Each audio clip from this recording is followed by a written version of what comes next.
Time now for the AM News. Let's get into our first story. Founder of defunct Capital Bank, William Atuesian, risks possible jail term as an Accra High Court Thursday dismissed his last-ditch push, to renegotiate payment of almost $60 million to the state. Mr. Essien has breached the terms of an agreement that saw him escape jail term and committed to refunding 90 million Ghana cedis to the state. He was to pay 20 million cedis of this amount by April the 28th, but only managed to cough up 4 million cedis. Legal Affairs correspondent Joseph Akakpo now reports.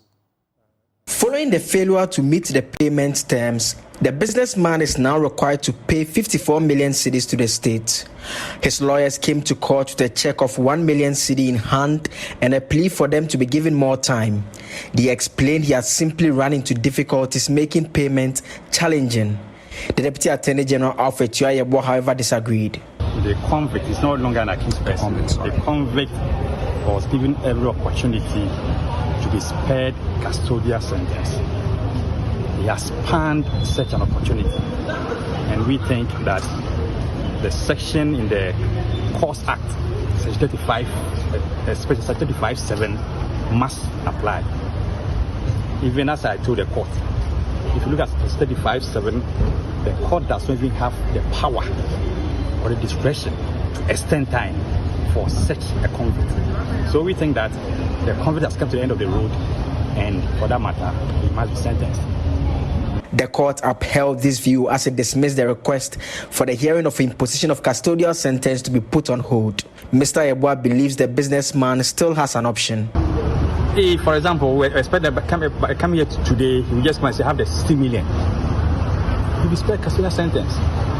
So if he's able to pay the 60 million, it's not lucky that the court has adjourned the matter to next week. So if he has the 60 million next week and he comes to court and says he's paid it, that ends the matter. Yes, if you steal or you commit an offense against the state and it involves dishonesty, which has resulted in the state losing some amount of money, if you are convicted and sentenced, the next step is that the state will take every reasonable step to recover the money from you. So if, for example, he is not able to pay the outstanding sum and the court sentenced him to a prison term, that will not stop us from pursuing him to get that amount. The case is back in court on May 17. Now, the Electricity Company of Ghana has announced it will no longer accept cash at any of its district offices across the country. This is because it has migrated to a digital payment system. Managing Director of the ECG, Samuel Dubik Mahama, indicates such transactions will not attract any e-levy charges. We have officially gone cashless today.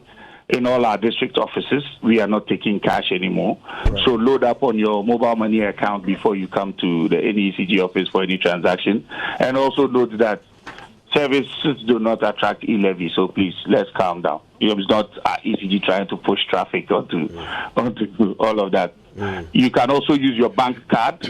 You can also come and then we'll get you a paying slip for you to get into the nearest bank to pay. Right. But as for cash, we are not taking that anymore in any of the ECG offices. We actually sent some text messages out last night, and we are building on the other stuff, and very soon to those who buy with cards, right, you may have to come to our office and upgrade your card so you could purchase power on the app. So that's also going to be happening in a few weeks' time.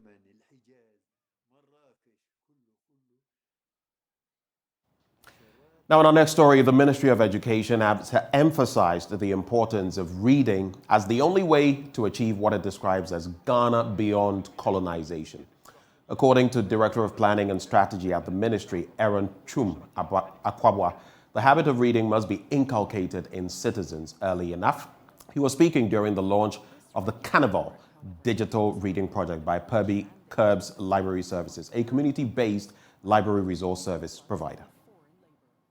A year-long campaign by PEBICAP in collaboration with UNESCO, the Ministry of Education and other partners aims to provide Ghanaians with access to a vast collection of books, including fiction, non-fiction, and academic publications. The digital platform will enable users to read books and access other learning materials on their mobile phones. Aaron Chum Akwabwa is the Director of Planning and Strategy at the Ministry of Education. He emphasized the importance of reading as the only way to achieve what he calls a Ghana beyond colonization. Another thing I want to talk about is the beautiful Ghanaian context for what Kirby Cubs is doing with Akakpo. Because it's about reading in Ghana, right? That's the word. Or even in tree. I don't know what kind, right? So you're going to read it. And so let's talk about this Ghanaian context. And let's talk about what our Honorable Minister talks about, and even more especially what the President talks about. His Excellency always brings up Ghana beyond aid. I am going to argue that we're going to be Ghana beyond neo-colonialism. They are not here. They don't have guns trained against us. They're not here forcing us to do work, but we read their books. We take in their culture. We eat their foods. When we write our own books, when we write our own stories, we are the heroes. That is what this means to all of us. CEO of the Pebi Cab, Anyele Pebi, says they are aiming to make reading attractive to a young Ghanaian. She, however, called for support for the project. Okay, so some of the problems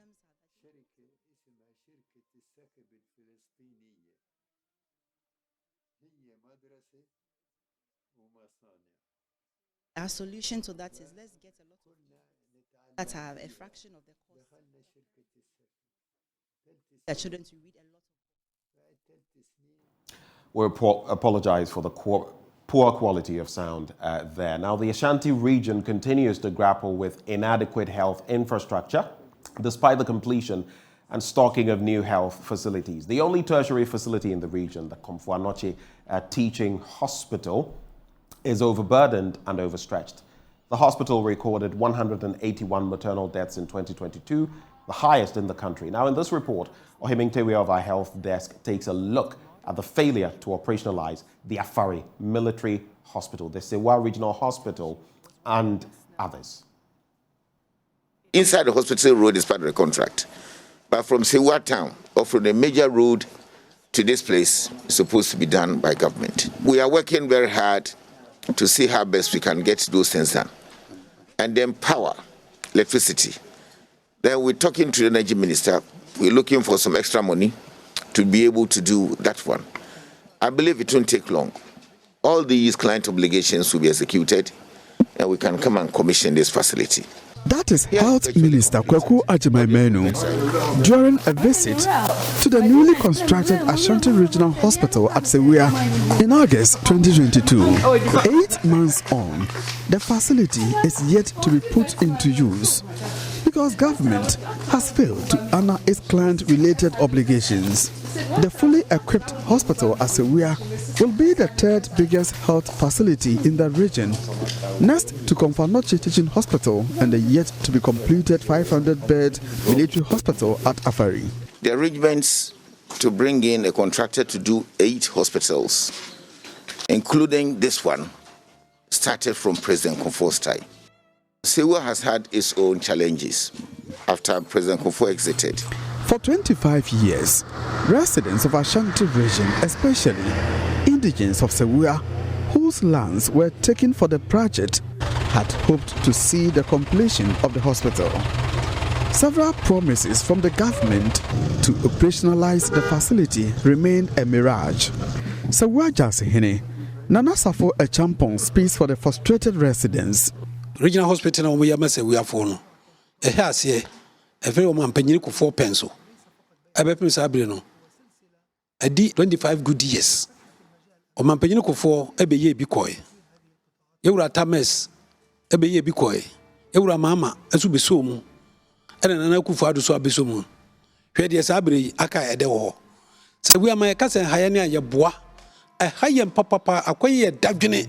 Construction of an indoor substation for the hospital began on January 14, 2023. When completed, the 20 kVA power station will serve the hospital as well as some communities in the Bosomtwe district. Contractors of the power station, Luton Engineering Services, hope to complete civil works in June 2023. But when will the hospital be ready to serve patients when there are no signs of work on the access roads? The regional hospital at Sewua is completed. We are left with access road to the facility and dedicated electricity and water supply. It is hoped that the regional hospital project will be inaugurated during the fourth quarter of the year 2023. We are also progressing steadily at Adansi North District Hospital at Fomena and Central Kumawu District Hospital. It is expected that these two hospital projects will be completed by the end of 2023. The 500-bed military hospital at Afari and the 120-bed facilities at Fomena and Kumawu have all suffered similar occupation challenges after the installation of medical equipment. Director General of the Ghana Health Service, Dr. Patrick Kumar-Boaji, could not give definite timelines on the operationalization of those hospitals. We are hoping that once the trainings and all the deployment for the new facilities are opened, the pressure will come down, the cases will be distributed more. The completion of these facilities will augment existing health facilities.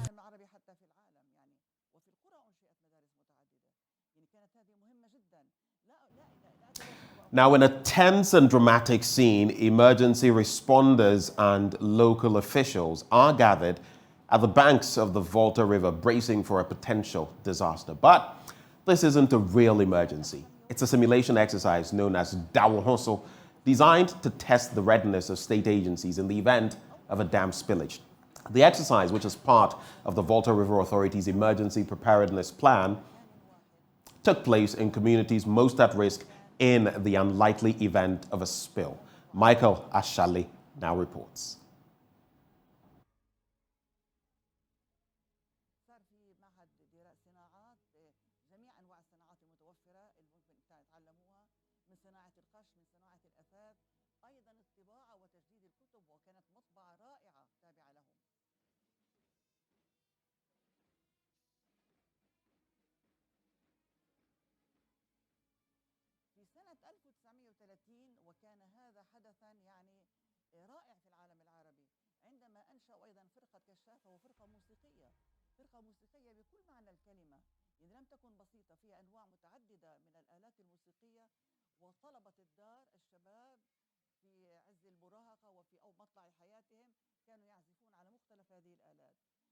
Communities most at risk, and quickly help is dispatched. Personnel from the Ghana National Fire Service carry the injured and the elderly to safety, while the Navy clears the waterways and rescues those caught off guard. The National Ambulance Service transfers those severely injured to the nearest health facility. Are your men there? At the Sujaman District Command Center, pressure is building on the emergency response team.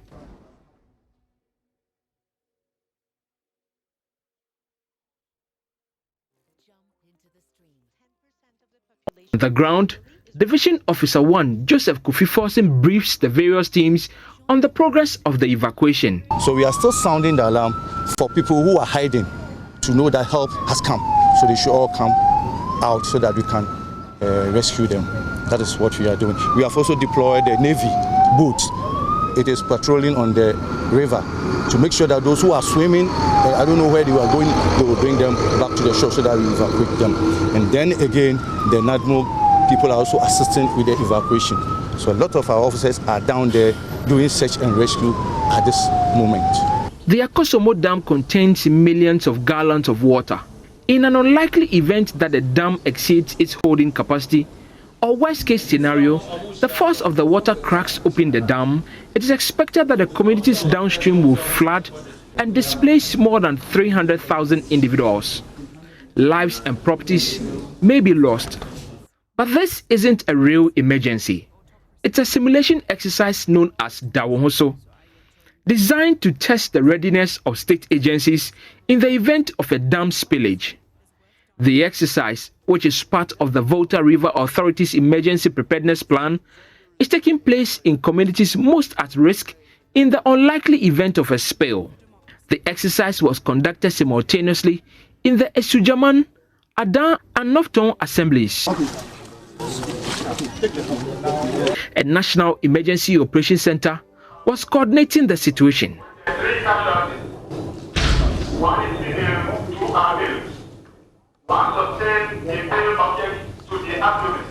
Deputy Director General of NADMO, Saji Amedonu, is satisfied with the exercise. I think the men have done quite well in getting the activities coordinated. There will be some shortfalls here and there. We'll be doing what we call hot watch, which you can say is a debriefing. Then we'll also do an after-action review. The report of the after-action review will form basis for doing a review of maybe the emergency preparedness plan. Deputy Chief Executive in charge of engineering and operations at VRA, Engineer Edward Eko Obin Kenzo shares a different view. Scale of 1 to 10, I would say maybe 6. I won't say 7. I'll say 6. Engineer Obin Kenzo, however, suggests that the simulation should be conducted regularly. It's every 10 years. That's what we are supposed to do. But I would say that from all the meetings that were conducted, and because some of the people in the various agencies also change over the period, the 10 years is a very long time. So those who have experienced before, the next 10 years they may not be there. So those who come in will be new people. So you can't say they have a very perfect plan. Everybody comes with whatever they've experienced before from the other agencies and help you to build the plan. So I consider from the discussion, the new revised plan, I would say that we can move us up to like 7. Up to maybe 7.5. Director in charge of engineering services at VRA, Engineer Kweku Wiafi says the lessons of the simulation will guide the team to enhance their response to emergencies. Of course, it wasn't all perfect. There are a few areas that we think we could improve. But at the end of the exercise, that's the whole purpose of testing. I mean, you test to identify gaps, to identify weaknesses. We are going to look at those gaps and weaknesses and then come up with protocols that will address all those gaps and weaknesses. The idea is to prepare for the real one. We don't know when it's going to happen and we wish it never happens, but we still feel that readiness, being ready, is critical. Certainly, we are hoping that as a country, we will be prepared not just when the dam decides to break, but in other disasters that may happen across the country. For Joy News, Michael Ashali.